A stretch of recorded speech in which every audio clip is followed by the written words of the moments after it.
And he had like this is a classic OT thing, had a cupboard full of what we call assistive technology. And I just spent a fair bit of the time just looking through everything. I was just amazed with how cool the stuff was that you can use to modify occupations to make life just a little bit easier for someone.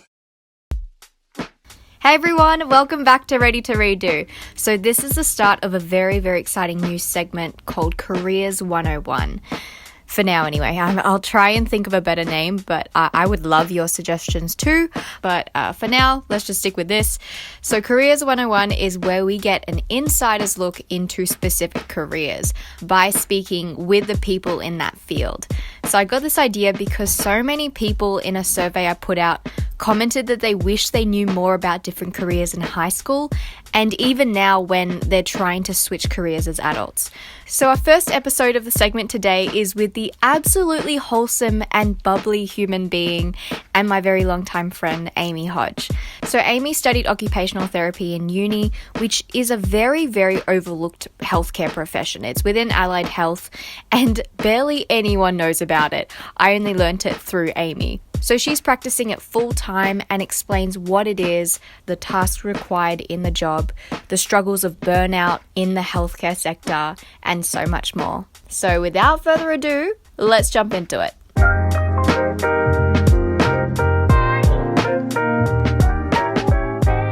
I'm really excited today to say that Amy Hodge is here to explain OT to us because personally for me, when you said that you did OT in uni, I had no idea what you meant. I get that a lot. Right? Yeah. And so I thought that was a real shame because it's a full-fledged allied health job. Mm-hmm. And so it's just really strange how not many people know about it, but know about physio and know about, what else is speech pathology. Exactly. Yeah. There's other ones too, right? Yeah, there's heaps. There's speech, physio, massage therapists, osteos, all of everything that's medical, health related, that's not doctor is allied health, basically. And do you basically work together It depends where you are. Okay. At my job, we have a physio, exercise physiologist, and speech pathologist on our team. Yeah. Yeah. And so I thought for people who want to know more about OT or who actually want to go into OT as well, I think this would be a really great introduction because you are a living OT, so you know, and you're the only OT I know. Yeah. So I thought it'd be very helpful to get you on. Yeah. And so I know you've prepared this question, which is what is an OT and why did you prepare it? So the word OT, that's acronym OT, is short for occupational therapist. And occupational therapists, I like to define, it's a very hard, I personally, and a lot of us actually find it quite challenging to define because it's such a broad profession, literally because the word occupation in our job title means anything you do to occupy your time. So that's why it's such a big, broad profession to define. But I've got the World Federation of Occupational Therapy's definition on my phone. So I'm going to read that out because I really like the definition. They sum it up perfectly. It's very broad, but I'll give some specific examples after. It says, occupational therapy is a client-centered health profession concerned with promoting health and well-being through occupation. The primary goal of occupational therapy is to enable people to participate in the activities of everyday life. And occupational, there was a lot of occupation term in there. And that, as I said, is literally anything that just occupies your time. Brushing your teeth, walking the dog, going to work, catching the bus, anything. And so what sort of clients do you work with who need that support? So personally, I work with people with adults with intellectual disabilities, but OTs can work in pretty much any field, any population. One of the bigger areas for OT is pediatrics, so working with kids at those early stages of life, particularly with kids with disabilities or unknown diagnoses. But then they can go all the way to older adults in aged care homes or people after knee surgery replacement, whatever. And it's so huge. For as a concrete example for people who are like, okay, what's your job? What sort of tasks are you required to do? I remember you talking to me last time about helping a kid with shoelaces. Yeah. Can you explain that one? Yeah. So, well, that specific example, there's quite a few people I'm working with at the moment, some of my clients. We call them participants because they're the participants of the NDIS. So the NDIS, or the National Disability Insurance Scheme, is something that Amy explains later, but essentially it's a government scheme that supports and funds people with disabilities.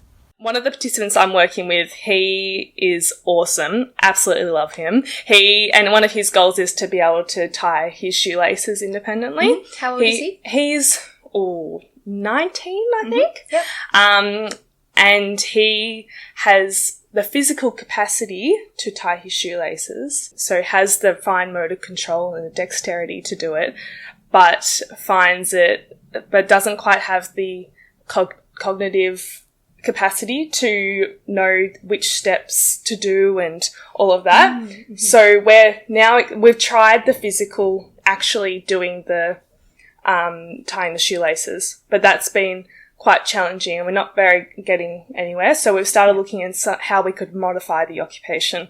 So we've looked into replacement shoelaces. So they're just like elastic ties. So he can put his shoes on independently, but don't have to worry about someone getting to tie his shoelaces up. So, that's just one example. And can you list just some other examples of participant situations that you've helped out with, just so that we can get There's millions. But some of the others I'm working on at the moment, a girl is wanting to learn how to straighten her hair, so we're practicing that.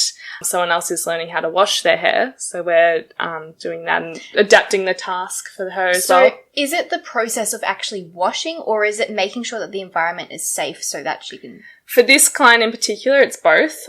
She's a falls risk, so she's now sitting down in the shower on a shower chair, and she doesn't have much function in her right arm. So so she's using her left hand to do all like the scrubbing in her hair, and it just depends on the client really how you'd adapt it, and whether it is environment and or the person, or we need something about the person, or the actual task itself. Mm-hmm. That's what we call the PEO model, the Person, Environment, Occupation model. Oh, yes. So, what's something else I'm doing?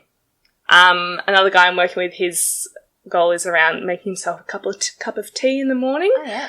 We're doing that in the clinic at the moment. I also might just add that the clinic that I'm working in is within a day program service. So people... after school, a lot of people with disabilities go to day programs, and it's just an extended version of school in the simplest way to say it. So our therapy service is a branch of that. But anyway, so he comes in, this client, and we have a kettle there, and he brings his own mug and tea bag in, and we make a cup of tea together. So I asked Amy afterwards what it looked like in her sessions with the clients, and to just elaborate a little bit further. So she used the example of the client who wants to straighten her hair independently, and their first sessions began with Amy just observing how her client straightens her hair right now, and then also discussing very important things like motivation. How motivated is her client to achieve that goal? And then from this knowledge, Amy creates a detailed plan with the small steps needed to achieve the full independence that the client wants. So this would include things like anatomy and physiology, and factoring all of these things so that the client can reach their goal. It's pretty cool. And in terms of also the mechanics of the body, because I know that, what did you actually cover in OT in uni? Because it's, like, surprisingly for people who just don't know OT, especially for me, you go a lot into the anatomy and the physiology. And all that. So could you explain that? So in the first year particularly, we did a lot around, we did some of the units with the nurses and paramedics and the other allied health people. So they came in. Yeah, we all did this joint subject, anatomy subject, learning about all things anatomy. Even we touched on pharmaceutical side of things. We don't do that, or not in my role. We don't do much pharmaceutical. But then as uni went on, I think it was the second half of the second year, we did more neuroscience-based anatomy, so learning about different parts of the spinal cord and... Oh, that would have really helped with NDIS. Yeah. So, sure. That's been amazing. One of the big main disabilities I work with is cerebral palsy, which is a very obviously a neurological condition. And can you explain what general terms cerebral palsy? So cerebral palsy is when there's been a lack of oxygen at birth. That's the most common definition. It's not always the cause of it, but more often than not, it's been due to a lack of oxygen at birth, which leads to some brain damage. Can often present as someone that has high spasticity, so high tone in their arms, or has an altered gait, so an altered walk. Yeah, it presents different in everyone, really. Very different. Yeah. But just a general overview. Yeah. But going back to, so you basically did the neuroscience side of things. Yeah. And then did you, 4 years in total, is that yes, right? yes. So then what did you do afterwards? So throughout that, we were doing fundamental occupational therapy things. So looking at the different models, like how I said before about the PEO model, there's a few other models out there that can help frame our practice. So more the logistics of OT sort of thing? The theory side of it. Yeah.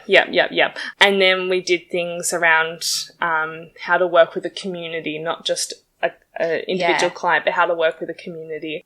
Yeah, so many things. A lot of things. I remember there was one unit you loved, which is hand... hand therapy. Yeah, right. I absolutely loved that. And that was learning how to make splints for people after they either have had hand injuries or a hand surgery or have arthritis and they need an immobilizing or I think the opposite is immobilizing. I presume so. Yeah, probably. Mobilizing splints. Dynamic, that's the word, dynamic splints. And you're secretly being tested right now. Dynamic splints. Yeah. So, and seeing how we can make sure that they can continue to do their occupations, their meaningful and important occupations, with the splint on or making sure we maintain their hand function. Yeah. Even if they have cerebral palsy, for example, they might have the high tone in their hand, in their upper limb, but they can have a splint to help maintain the range of motion in it. Sorry, I'm talking really OT lingo, but yeah. But I think, and I tend to forget as well, that OT is so, like, it's a science, it's an allied health profession, so we assume, but then once we hear about, like, general occupation, we're like, you're just helping them walk, right? No, it's, like, centered around science. Yeah. And academics. Like, there's a lot of that fundamental knowledge does come back to anatomy in the sciences. Exactly. Part of it, yeah.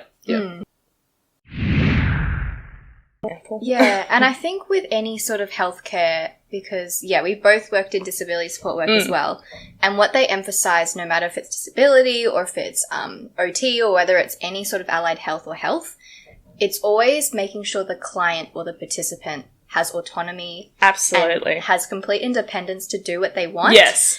I think that's the priority going into the job as well, is not to do things for people, but give them tools to do it for themselves. Yeah.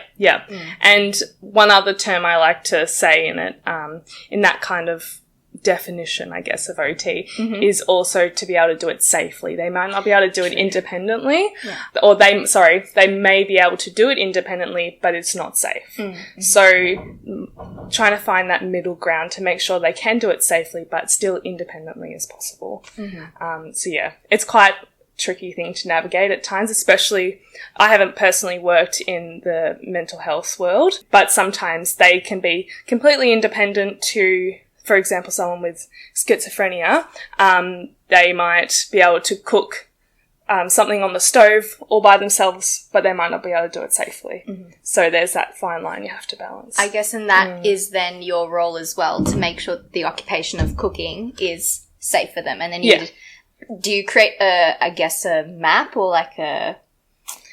It depends on the person. You could do anything. You might have to go down the route of making sure there's a support worker or someone being able to supervise even just in the background. If they're just in another room, at least they'll be there on site. Or if they have a personal alarm, for example, and they know when to press it if they were to get in trouble. Mm-hmm. Oh, I don't know. There's so endless possibilities. Right? Yeah. And so because OT is I feel like it's a very neglected profession. Yeah. So neglected. I feel so bad because... No, we're really quite at the bottom of the food chain in the allied health world. Don't want to put OTs down, but we are. But we are getting more and more well-known, and with things like this, for example, and we have more advertising and marketing coming out from our governing body, OT Australia.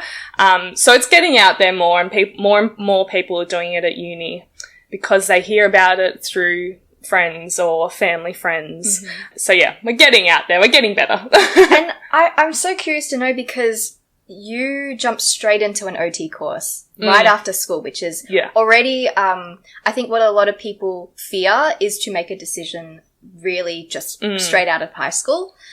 How, first of all, OT is very foreign, especially in 2016 is when we started. So the fact that you did OT in 2016, that it was pretty unknown and it's only getting traction now.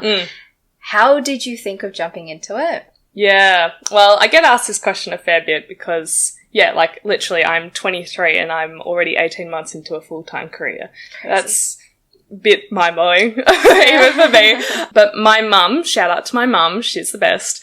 She's a vet and she gets to talk to a lot of clients. Right. And when I was looking into the allied health world, because I knew I wanted to go into care and look after and help people, I was initially looking into nursing, but I did some work experience and I really didn't like it. So mum started doing some searching for me and started talking to some of her clients, like she had a physio with a dog and an OT and a podiatrist, a speech pathologist and what was the other one? Anyway, there were a few. Bottom of the food chain, even below OT. Anyway, okay. So she hooked me up with a few people and I just went and spent a day with these people because I live in a rural town. Like my parents lived there. Yeah. Yes, in Woodpool. Everyone knows each other. So I was able to go and I knew a few of them already. So I just got to go for a few hours, tag along, which was so nice of them. And OT was the one I spent half a day with this guy and I'm like, this is what I want to do. I just had so much fun. I can't really even remember what we did. Okay, I was going to say, what did you do? I remember it was, the one thing I do remember was that we were in his office and he had this is a classic OT thing, had a cupboard full of what we call assistive technology, which is grabber things, like things you tongs? but not tongs. It's like we call them long-handled reaching aids. So if you had a hip replacement or something and you needed to pick something up from the ground, you have this little device that can pick it up for you. Gotcha. Or there's things called sock aids where you put your sock on this plastic thing and you can pull it up your foot and in you put it over your toes and over the ball of your foot, but then you have a contraption to pull it up. Yeah. So he had a cupboard of all these kind of things and I just spent a fair bit of the time just looking through everything. I was just amazed with how cool the stuff was that you can use to modify occupations to make life just a little bit easier for someone. It's true. And we overlook if we're especially privileged physically, if we don't need this assistance, we just overlook the fact that maybe putting on socks is a really hard task. Yeah, exactly. And so I think that would have, blown your mind at that age. Absolutely. I think I would have been in Year 12. It would have been one of the school holidays, I think. Jeez, And that was when I first heard about occupational therapy. And then I started to apply to all these courses and I'm like, and I actually got into a podiatry course, but I'm so glad I don't like feet now. Yeah. Apart from socks, but not feet directly. Yeah. But then I got into Australian Catholic uni, which is where I ended up studying. And I went on a campus tour and I loved it there. And I'm like, okay, well, this is the one I'll do. And yeah. Yeah. Best choice ever. I will go into ACU and the uni options. And that I think we'll put later just because for the ones who actually really want to consider it from what you've said about OT so far, that will be really great for them. To talk more about, I guess, your expectations coming in as well.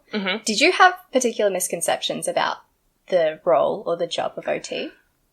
Oh, I think there's two sides to this question. I feel like when I went into the uni course, I didn't, but then also going into the actual workforce.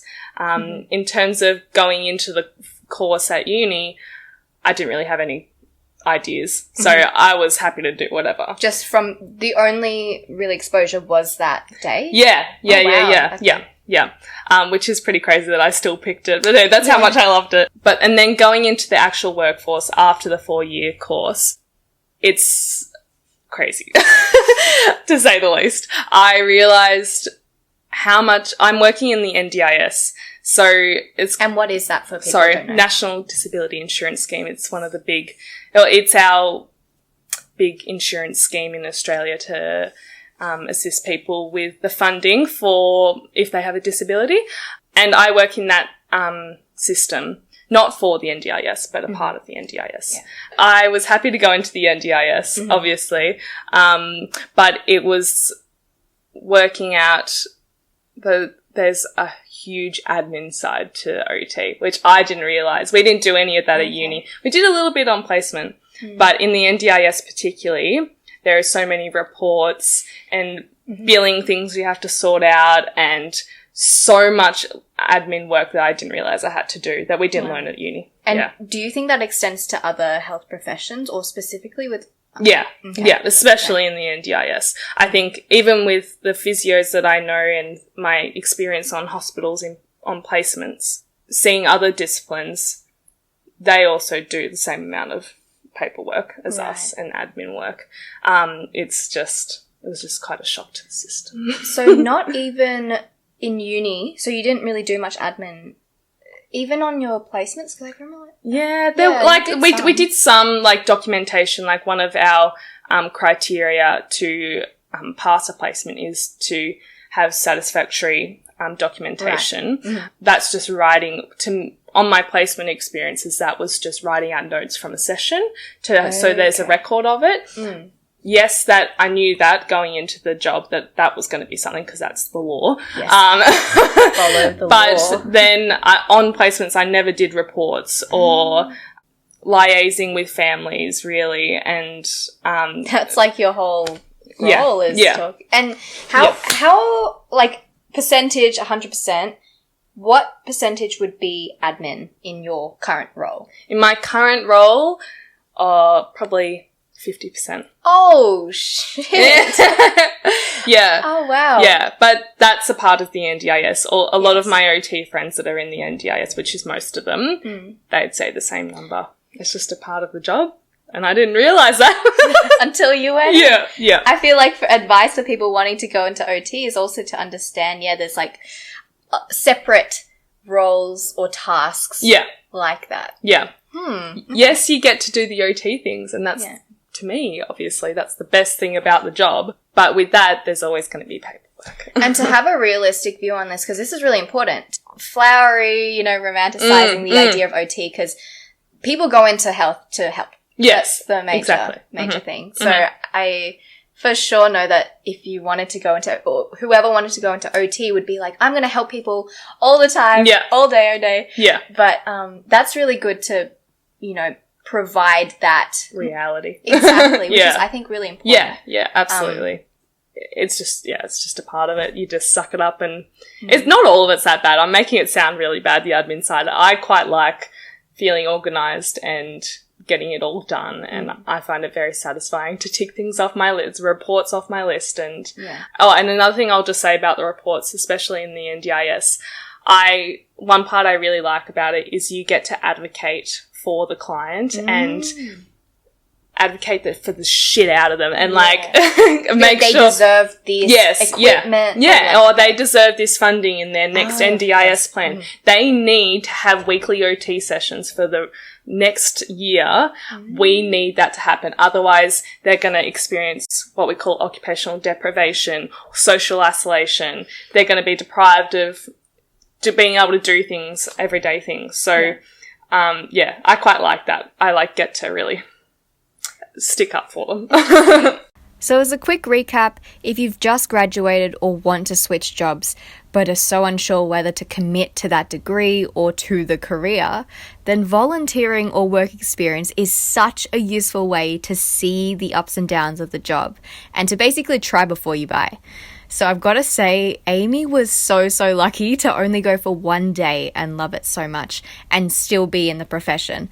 But also, if she had spent a couple more days in that work experience, then she would have definitely learnt about the admin and the paperwork, and the shock wouldn't have been so big as it was later on. So, note to self, if you're ever confused about whether or not to do something, then try it. Do work experience and see how it goes. Throughout the course, I was able to still learn that advocating language in particular. Maybe some more specifics on that would have been great at uni, but it's something that just comes with experience as well. And I wasn't great at English in school, so I'm not very... not their particular type of English, which is essay writing and very specific. Yeah. It's just, I don't know. haven't always been great at writing things. But it's just something that's come with experience. I had a look at one of my first ever reports the other day, and I'm like, oh my God, I've improved so much since then. And I love that because, of course, when you start something for the first time, of course it's going to be a little bit shit. Unless if you have had different experiences that are required for that particular thing. But if, coming from like a minimal English writing background to writing a full report is pretty huge. It's a huge jump, And I love that idea of like practicing doesn't make perfect, but it makes better. It just happens every time you do it. So I guess they really chucked you into the deep end. But you're probably going to get that. And the thing that I had to keep reminding myself about when sometimes I'm like, oh, I just can't be bothered doing this. I'm like, this client needs me. And not necessarily, but that's what I like to tell myself. To get you through it. And I just need to get motivated. I'm like, I have to do this. I really do. And I'm going to regret it if I don't put effort into it. And the family and the participant deserve my full attention and respect and everything to make sure that they get what they deserve. Yeah. But that is also... like, it just flagged in my brain, the idea of caring. But the threshold of caring. Because I know that you are such a selfless and generous person who just wants to help out. But the common thing, whether it's in health or education or anything that requires a lot of human-to-human contact, is quite draining and quite... burnout. Exactly. And so I think this is a really important topic to cover because...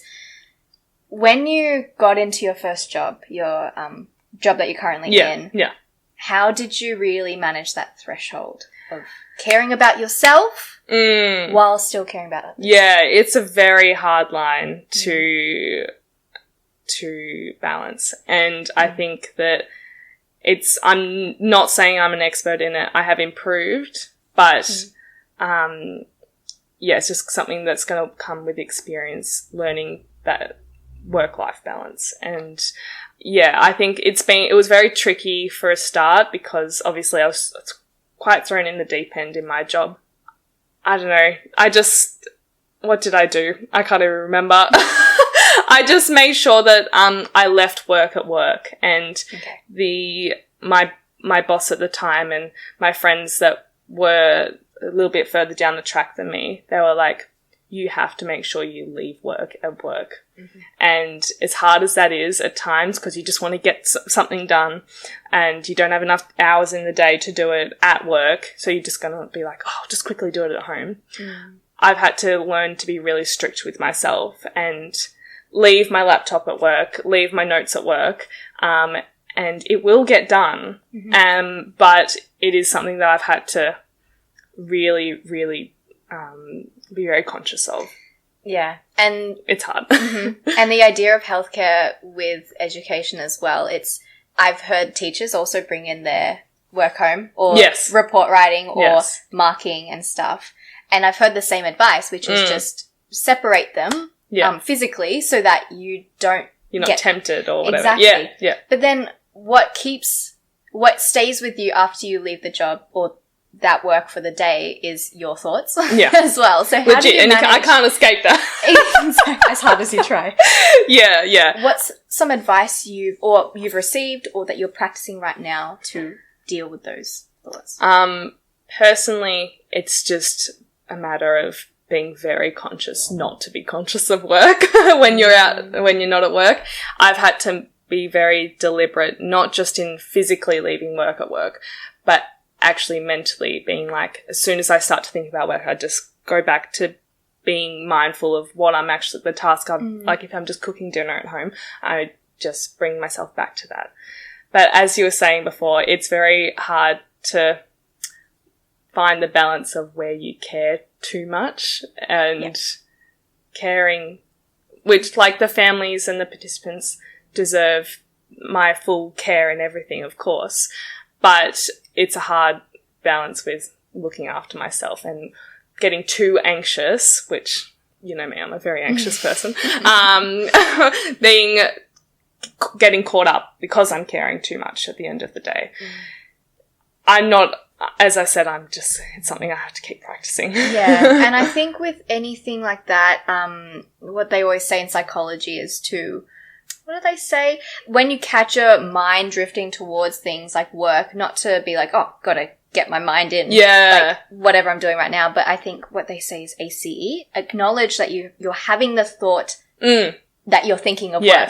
Mm-hmm. And then this C is like channel. I think it's channel the emotion or something. And then E is engage in what you're doing again. Yeah. And I think the acknowledging is the most important step is because what I'll do as well, whether it's disability support work or something that requires a lot of empathy and caring, is to acknowledge like, oh, yeah, no, I'm feeling this way and that's okay. Yes. Yeah. But then bringing it back. Absolutely. Yeah. Yeah. It's a noticing skill. Yeah.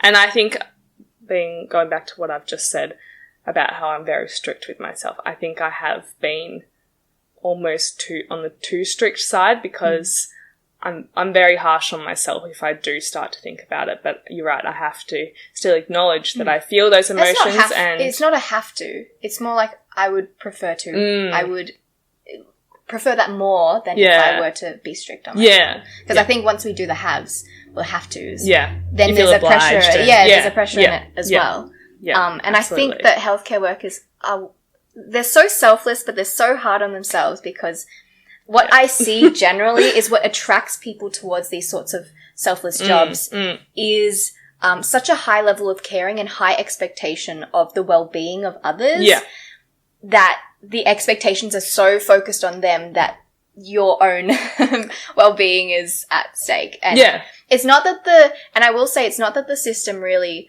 encourages self-well-being. I'm not going to, because I don't believe it does. What are your thoughts about that? Yeah. I think, I know I just thought of this little anecdote that when I was first in uni, I started going to one of the uni counsellors because I was having some trouble outside of uni, and it was about me caring too much, basically.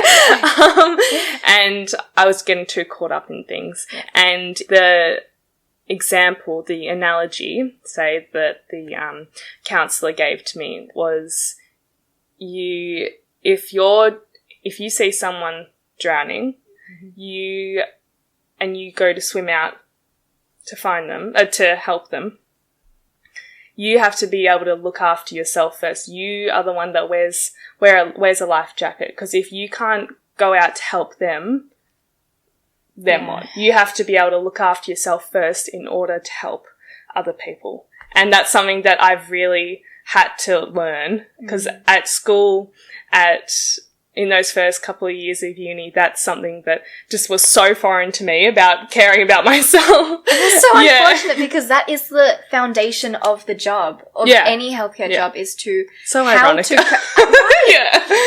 thing you need most is not taught to you. And I guess, did that counsellor give you any advice on how to actually give yourself the life vest? Yep. In terms of advice. I'm sure what he said was important. Yeah. Maybe you just weren't. Yeah. Oh, yeah, no, it was. It's just taken me forever to learn how to be selfless. Selfish at times. Oh, that's something another psychologist has said to me in the past, is the most selfless thing you can do is to be selfish. And that's something that sticks with me a fair bit, that I'm like, I have to look after myself first.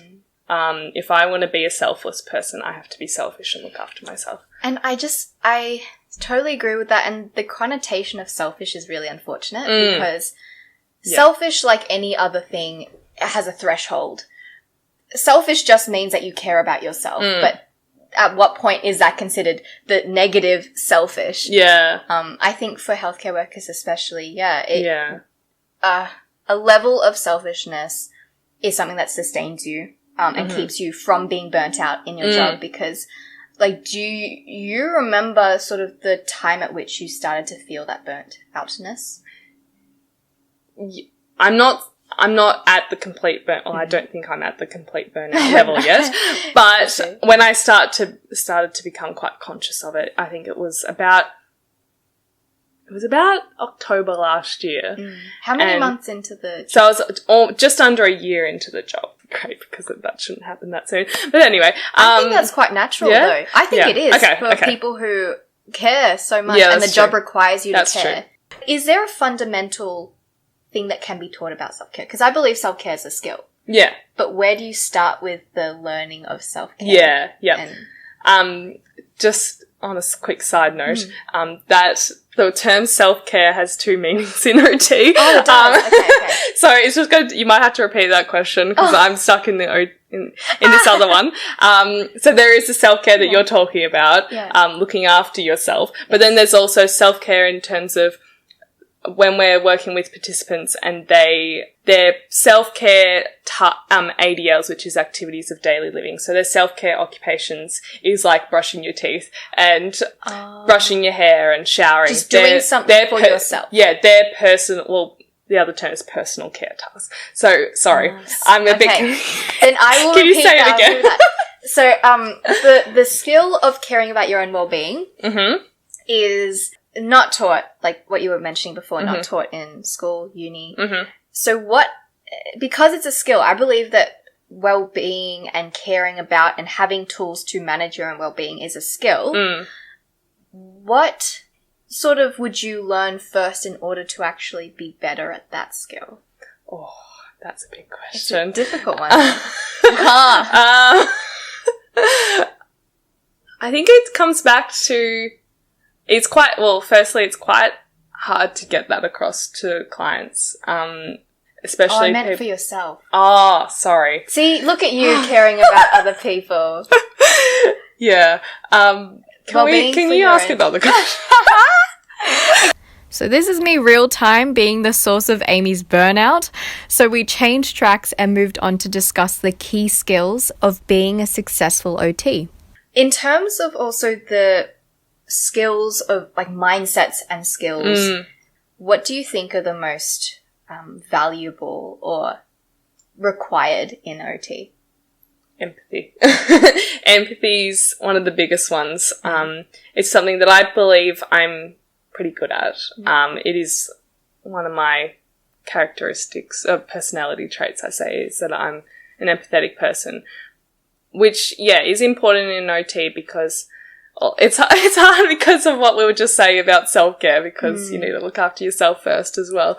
But in terms of empathy, you need to be able to put yourself in their shoes, in the client's shoes, or if someone close to you, like if your mum was in this position, what would you be doing? What would you want a health professional to be doing to help them? Yeah. And I think that's something that really is one of the fundamental things of OT is being an empathetic person and an empathetic clinician to have their best interests at heart and have their goals, have their person-centered goals at the forefront of your mind when you're working with them, so that they can do what they want that is important and meaningful to them. And that really reminds me of the idea of a coach or someone who's on your side. Like, their win is your win because that you're, like, prepping them for whatever thing that they will do. Yeah. You're like the proud mum. Yeah. Legit, just like cheering them on. Yeah. Good job. But that's true. Empathy as well. And when you were talking about all that stuff, another one I was thinking of was listening. Because I think that's a very underrated skill, especially in healthcare, because it's all about helping. It's all about being generous with your time and energy and empathy. But listening is, I think, at the forefront. There was a study, not about OTs, I think doctors, and how much time they give patients to talk. And apparently it's within the seconds. So afterwards, I did my research and I have found the original study that I was thinking of. So this one was published back in 2018, and look at that title. So if you're on the podcast version, I've just got the screen up of the study. And the title is Eliciting the Patient's Agenda, Secondary Analysis of Recorded Clinical Encounters.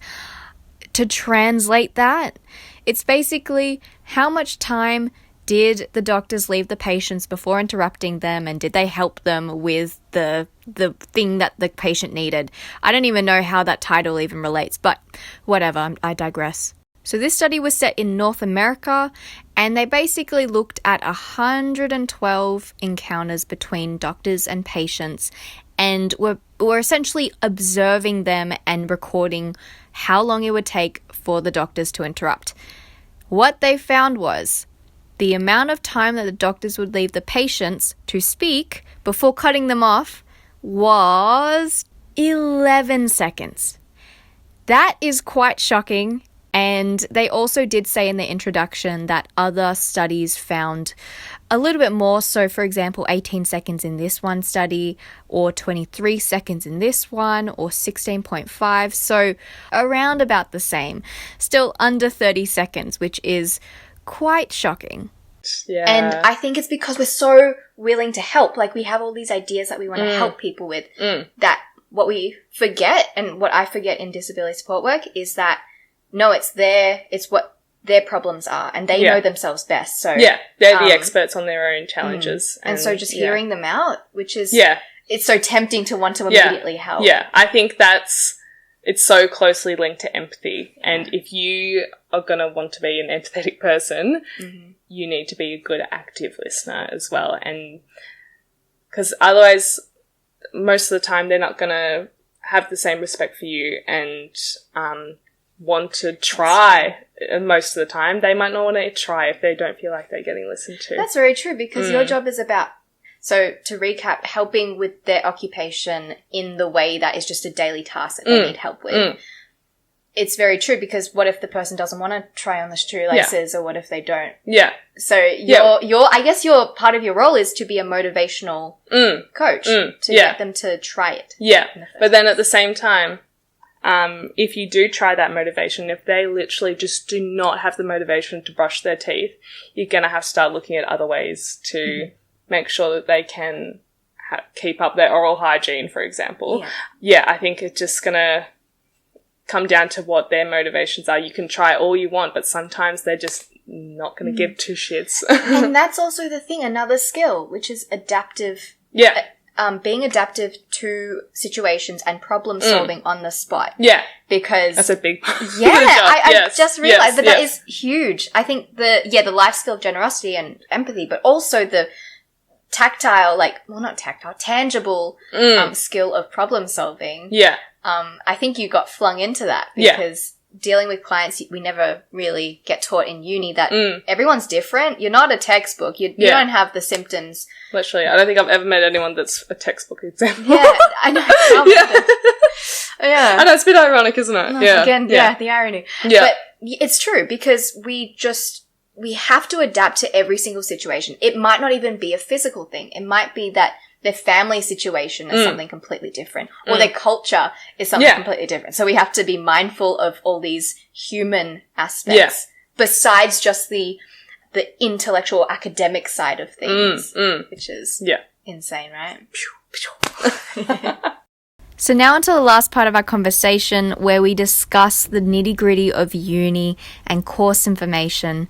So if you're interested in studying OT or know someone who would be, here is Amy giving very useful advice that you don't want to miss out on. What I love about these sort of degrees and courses is that they're so specific towards a job, which means that you were jumping straight into, like, making stuff and practical things, which did not happen in my science degree. It was so theoretical and based on research. But I tangent.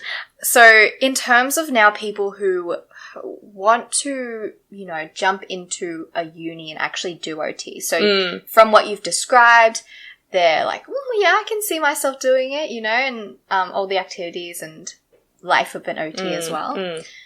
In terms of you actually selecting the uni in the first place, did you have a few that you were gravitating towards, or was it just apply? Yeah, well, because I'm based in Melbourne, I knew I wanted to be in Melbourne. That you can do that. You can do it. I think there's 7 different unis in Melbourne now that are doing that are offering OT. It depends if it's a bachelor course, which is the one I did, or a master's. If you're doing the master's, you obviously have had to have done an undergrad in science or health sciences. And then, but I chose ACU at the end of the day because it was the prettiest campus. And it was the best location as well. I know that's so superficial, but I didn't know anything else. Okay, and now, first impression, pretty. Then what was your impression going into the course? Because I remember positive things from you. Yeah, I absolutely loved ACU. If you're going to do OT, go to ACU. Not that I'm biased at all. Why is that though? We have the best lecturers. Oh, I see. And how many the lecture, sizes? As in so our whole class size, my graduating year, I think there were 70 of us. Oh, that's so perfect. Yeah. I loved that. We're for a bachelor's too. Yeah. No, so I absolutely loved that because we all did get to know each other and, you saw familiar faces every day. Yeah. You weren't just sitting next to a random that you've never seen before and you probably will never see again. It's true. That's the stereotype I know about science degrees. It is. No, it's true. Those bigger Very degrees. True. Yeah. You don't talk to the people that you don't know. Yeah. I tried. Sad.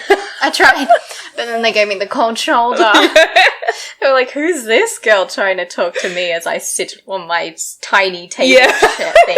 They're tiny. You can't fit a laptop They are, aren't they? But what also made your lecturers so great? Why did you like them? A lot of them have the real world OT experience. I know that So they were OTs? Yeah. And some of them were still practicing OTs, which was really handy because they had that still really relevant current knowledge of life after uni. They were well renowned and did a lot of research, and were, quite renowned in the OT world. Oh, that's another thing about the OT world. It is very small. Oh. Everyone knows everyone. Really? Yeah. So from new grads to, people who've been in it. Yeah, I just remember one of the first lectures of uni was that everyone, you have to be on your best behaviour because everyone... You'll probably bump into that person later down the track. That's actually a really good tip. But that's a very good tip. But also something that you would generally just practice in life. Yeah, exactly. Being kind to people and not knowing where they'll... Yeah, they might pop up again. Exactly. But I really like the small world OT because one of my favourite little things about everyday life is finding connections to people. And that's something that I love about OT, is that you somehow can find a connection to someone that you've never met before. Or I know that, when I've been to an OT, I went to an OT conference, a national OT conference in 2019, I think it was. And we got to meet, and we heard speakers of some of the textbooks that were written for OT. I'm like, oh my God, I was fangirling so much. You write so such standardized people. But no, it was really cool. That's insane. And you run into people, your past supervisors down the track, and they can help you get jobs and stuff in the future as well. So they're handy people to keep around most of the time. Yeah. And in terms of advice for people wanting to go into OT or who are about to leave. Actually, no, that's true. Let's start with people who are going into OT. Yes, what advice would you give them? Just do it. Okay. I'm very biased, obviously, but I think it's the best profession. And no, but this is what I love is when people genuinely love their jobs and it's not like a stepping stone, it's that you feel fulfilled in that role. Yeah. And that's what is so great. Yeah. So just get into it. I think that's the simplest advice I can give. And just to remember that it is a small world. Yeah. And also for the people who are about to leave. I want to say something about getting a job. I think if you have connections, if you have a job in mind that you do end up getting offered, obviously go for it. But if there's something that doesn't seem quite right, but you think it might be a good stepping stone into and you'll just get experience, that's still pretty good to at least, have that experience under your belt. That might be a bit unorthodox for me to say, but your opinion. Yeah. And as a final closing statement to people who don't do OT and who have no idea about OT, what is something, a misconception that you want to clear before? We don't just help people get back to work. Is that what you hear too often? Oh, I'm sorry about that. No. I'm surprised it actually hasn't come up yet. But we often are told, a thought that we just help people get back to work. That is obviously one part of our job if you're in that sector of OT, but we're broad. And the other thing is, if you feel that someone you know or even yourself are having trouble with ongoing trouble with a certain occupation, reach out to an OT. If you know one, if you have a mutual connection somewhere, I'm sure you'll be able to find an OT. There's also the OT Australia website, and there is a find an OT function on there as well. Just a little shout out to them. Yeah. Get on a good list. Yeah. But amazing. Thank you so much, Amy. Thank you for having me. It's been so much fun. Yeah. I love talking about OT, as you can tell. Yeah. Can I? Yeah. So I hope you enjoyed this conversation with Amy Hodge. I definitely did. And her bubbly personality is so contagious. So if you have any career suggestions for this 101 segment, then please hit me up. My email is itsjjyang@gmail.com. I'll put it in the podcast description and the YouTube description. Initially, the episodes will probably be more centered towards healthcare because that's just the people I surround myself with. But if you have any specific suggestions or sectors, then let me know and I'll put it into a Career 101. Awesome. See you next week.